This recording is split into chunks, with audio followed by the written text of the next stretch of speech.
Welcome to Pondering Passages. I am Curt Austin.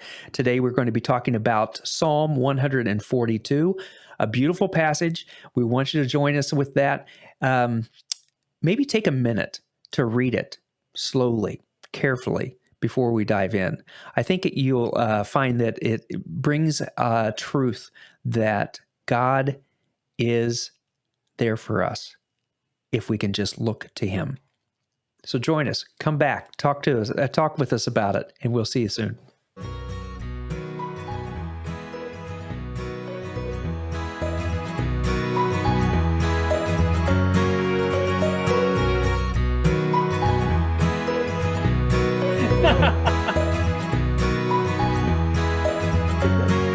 Welcome to Pondering Passages. I'm Curt Austin, my good friend right over here, David Mullins.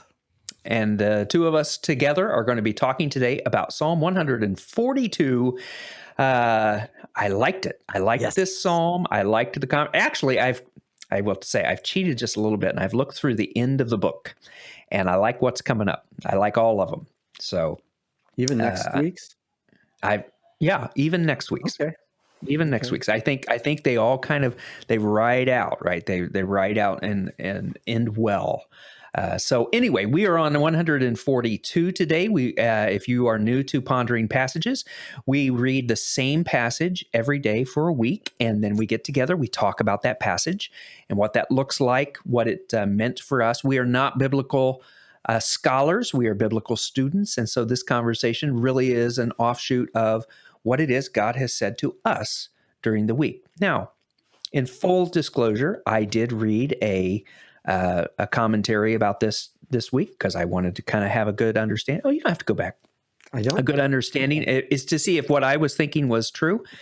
I learned it was not, and so this will be really helpful. So, Dave, let's dive right in. What did you think? What did you think about it? How did you feel that the passage went along?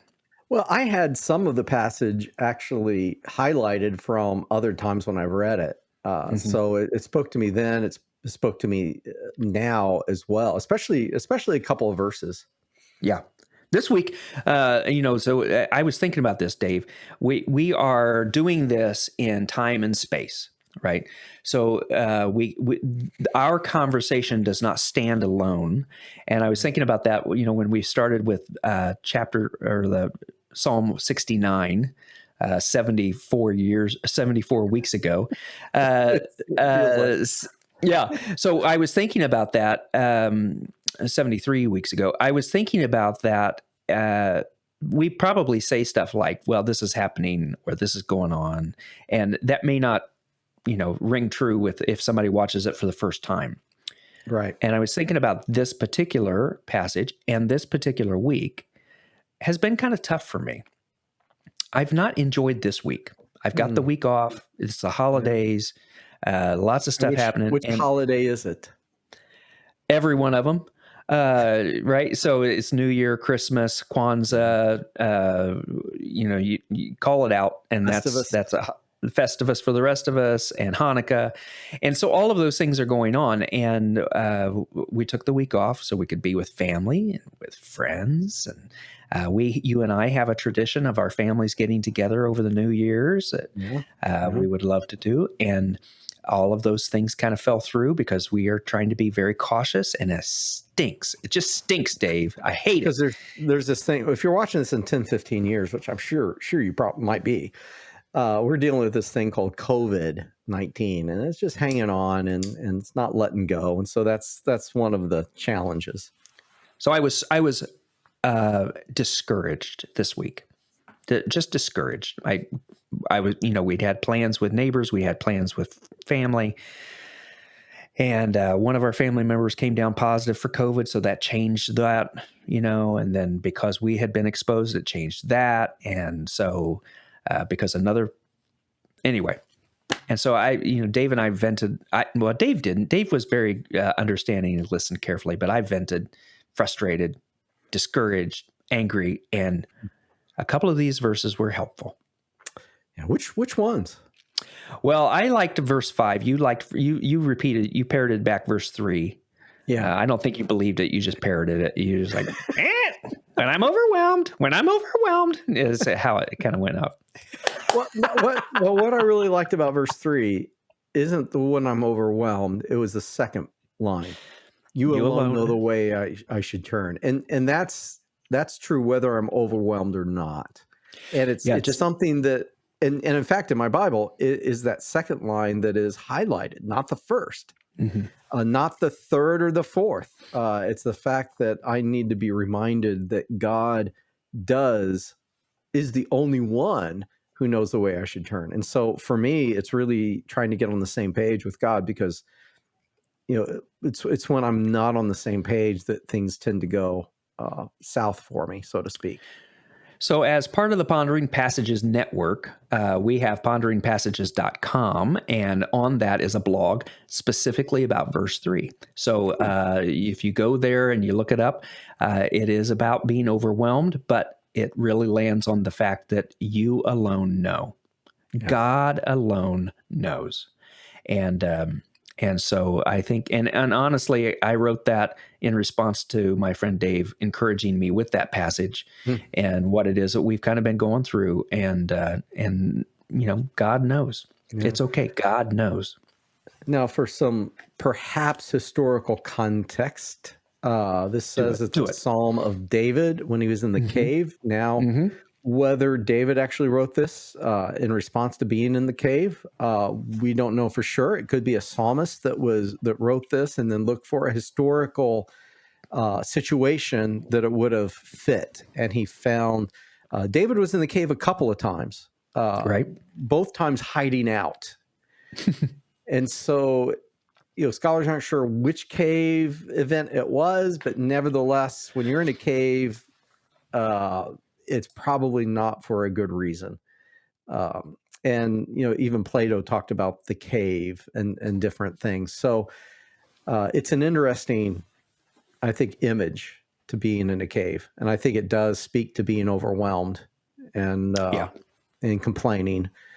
I don't want to be in a cave. I want to be out in life, but here I am. And so that's kind of the historical context for this. Which that's the other thing that happened for me this week as I was reading this passage. There was a little footnote that said, it sent me back to 1 Samuel as one of the examples of the time that he was in the cave. And then in my reading of the commentary, it sent me to another passage, the second one that you're talking about, where actually the first one, when he was in the cave. Yeah. And that was really interesting to me. I would encourage anybody who's reading the Psalm or reading another passage, if it sends you to another, take a look at it. It really, not that it was one or the other or either of the caves, but it was a great reminder of the story about David. Yeah. Here he is chosen to be king, and he's hiding out in caves. Yeah, and I would think that given this psalm, I would land on the time he was in the first cave. Because the second cave, he was hiding from Saul, but Saul walked in, and David had a chance to really do away with Saul, but chose not to. The first one, he was running for his life and hides in a cave and ends up gathering around him. I love this. Everyone that was discontent. He basically gets all the complainers and whiners. No, I read it. I just read it again this morning. They were in trouble.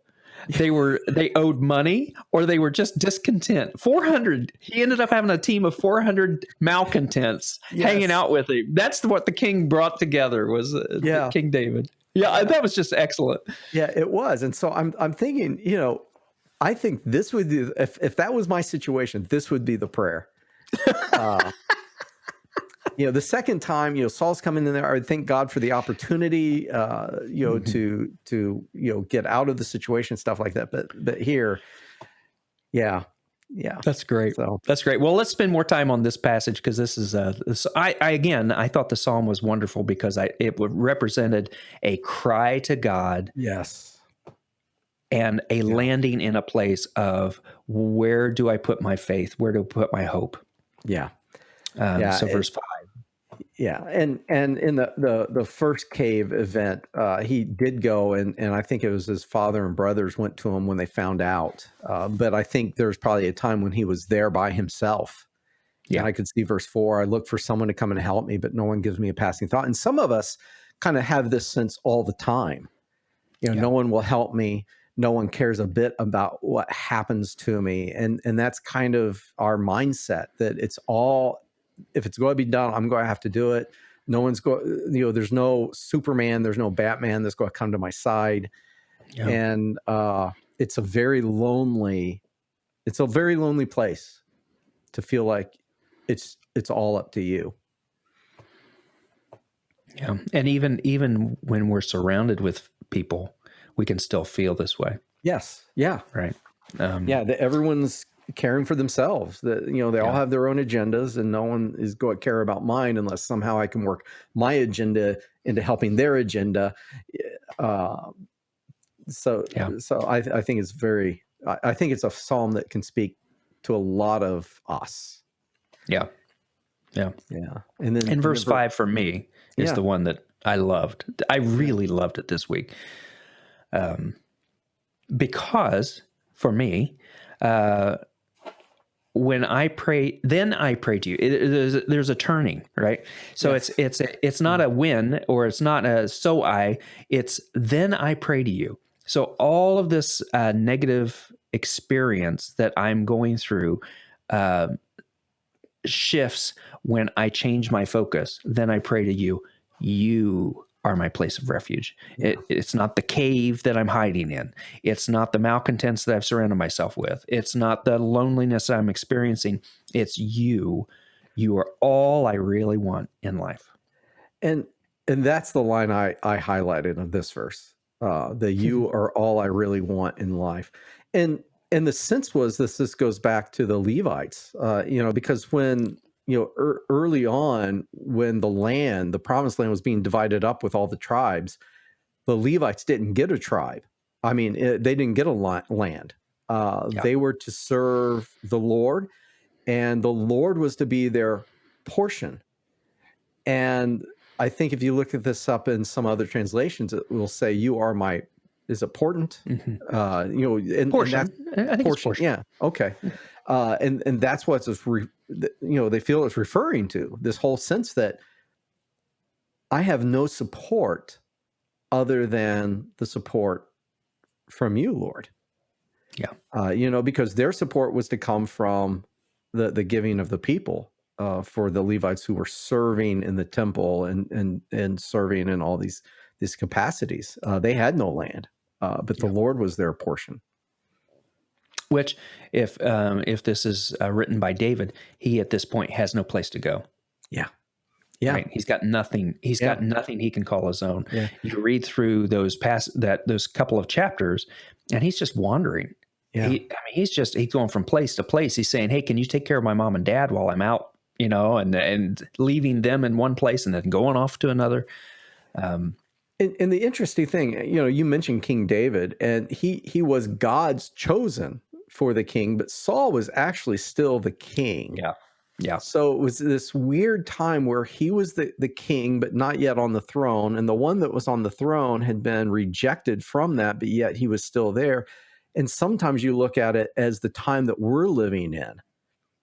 Jesus has conquered all. Nice. But yet he isn't seen as that rightful king or Lord of all. There are many that are still serving the visible kingdom, so to speak. But one day, just like with David, Jesus is going to come to his own and then put everything back to rights. That's cool, Dave. I hadn't thought about that. I think N.T. Wright might talk quite a bit about that. Yeah, of course. Which is very interesting that, you can find parallels between David and Jesus, who is the rightful king, but yet isn't completely recognized as that. Yeah. Just like David was the rightful king, but yet he was having to fight in some respects for the kingdom because Saul wasn't going to let go quickly or easily. Yeah. Nice. Let's keep going there. Hear my cry, for I am very low. Rescue me from my persecutors, for they are too strong. Bring me out of prison so I can thank you. And the godly will crowd around me, for you are good to me. What in the world does that mean? Well, yeah, I don't know. I get perhaps when what do you think it means? Let me ask you that. Verse 7 reminded me of the New Testament accounts of Peter and Paul when they were in jail, Oh, and then they nice. got Yeah. they were broken out, and Yeah. they would meet their fellows, right? Yeah. Then everyone would celebrate with them that they were free. Yeah. And so I had a similar image here. Bring me out of prison so I can thank you. The godly will crowd around me, for you have been, you are good to me. So that you're rescuing salvation. We can all celebrate that, right? Yeah. I mean, we can all, that's how I interpreted it. Yeah. I think, I mean, that would work for me. To be honest, Well, I'm glad I met your approval, Dave. Finally, after all these years. I mean, you're the, yeah.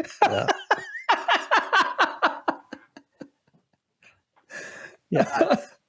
What I was going to say is the rest of the psalm spoke so much to me that I would say I didn't spend as much time here. Yes, I agree. Because really, rescue me from my persecutors. I don't have King Saul running after me. People haven't chased me into a cave. Yeah. Sometimes you might feel persecuted, but really it's not like what it was for David.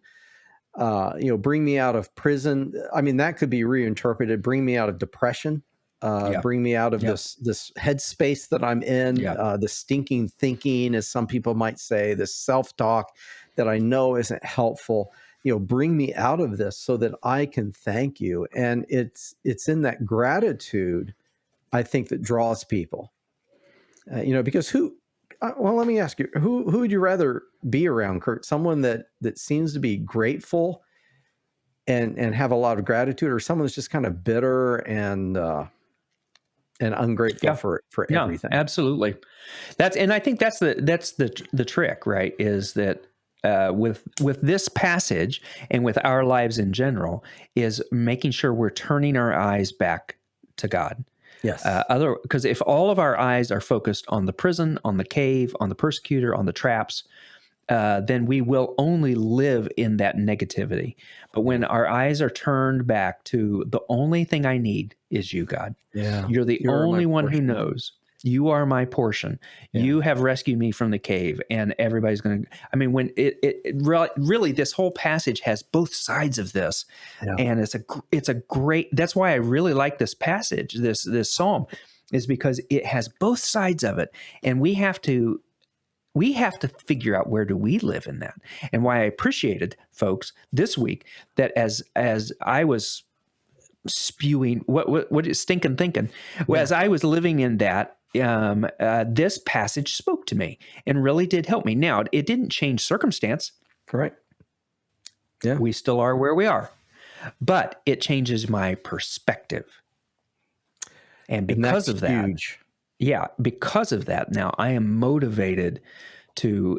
Dave asked me a question before we came on the video, maybe when we were on live, we don't know, but he asked me. We're on live for a while.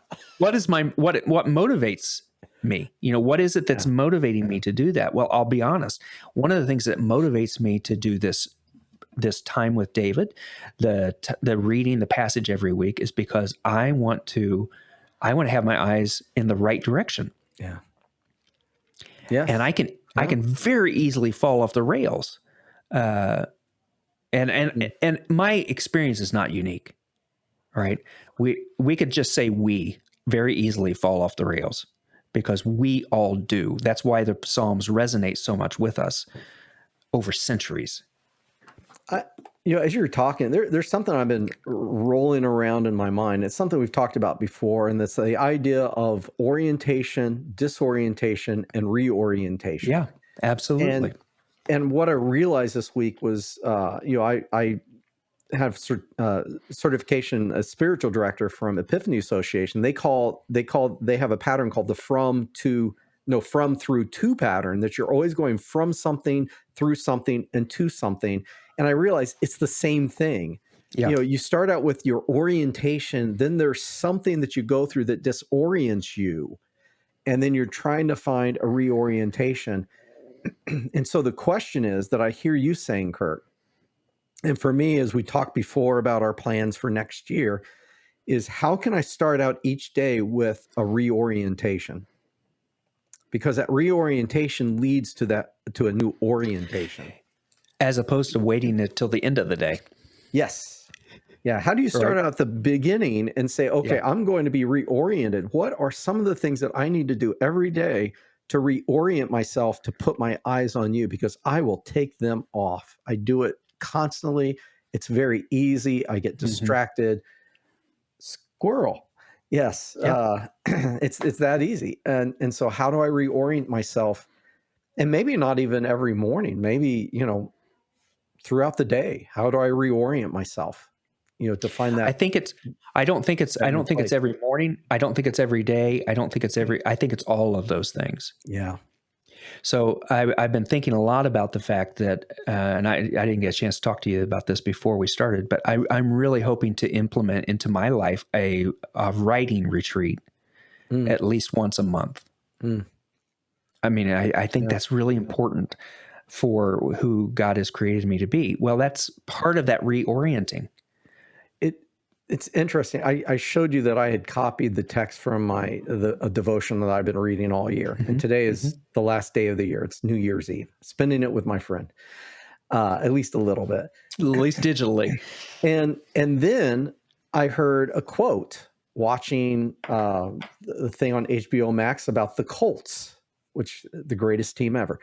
But the quote was, and one of the coaches was talking about a quote he had read, and I don't know where it's from. I'm going to have to look this up. He said, we don't realize how important moments are until they become memories. And the devotion talked about how we never see how important our moments are, because that's all we have are these moments. And so every morning we have an opportunity to have some moments with God that we think going in, this isn't very important. But looking back, at least for me, I'm looking back at all those mornings I spent and realize how vital they've been. Yeah. And so I guess that would be my last input into this conversation about our moment. We don't realize how important our moments are until they become memories, which is like, Yeah, I think the passage, Psalm 142, certainly takes us down that direction.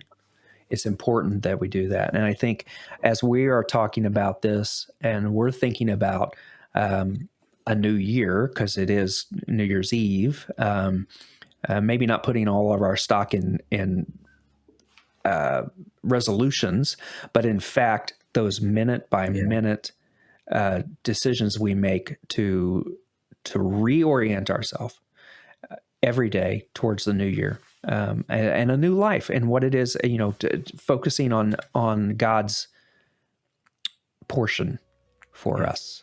Yes. All right. Well, Dave, thank you so much. Thank you, my friend. For anybody who is listening to this by the podcast, thank you. You can get your podcast anywhere you get your podcasts. I think we've got almost 4 of them out there right now. So people just, listen over and over and over for again. Listeners or for podcasts? Podcasts. We have 4 podcasts. Okay. I don't know that anybody's listened to them yet, to be honest. I mean, might as well be honest. They're out there. Doesn't matter. That's right.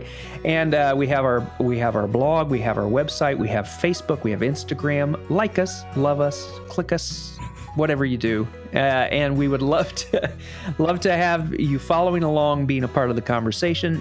We will plan on seeing you back here next week as we study 143, Psalm 143. Read it with us along for the week, and we will see you then, and we will talk about it together.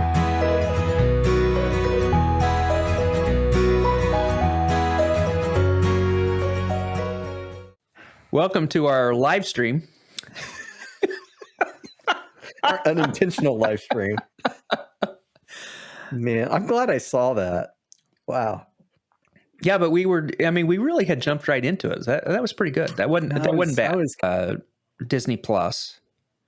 because we just weren't watching it. Yeah. And I was like, well, but now they've released new stuff. Maybe I want to get it back. But then at the same time, it's like every time I do that, I'm feeding the thing I'm trying to pull back, right? Which is more TV to watch, more hours to spend in front of the tube, and although if you are looking for more hours to spend, no,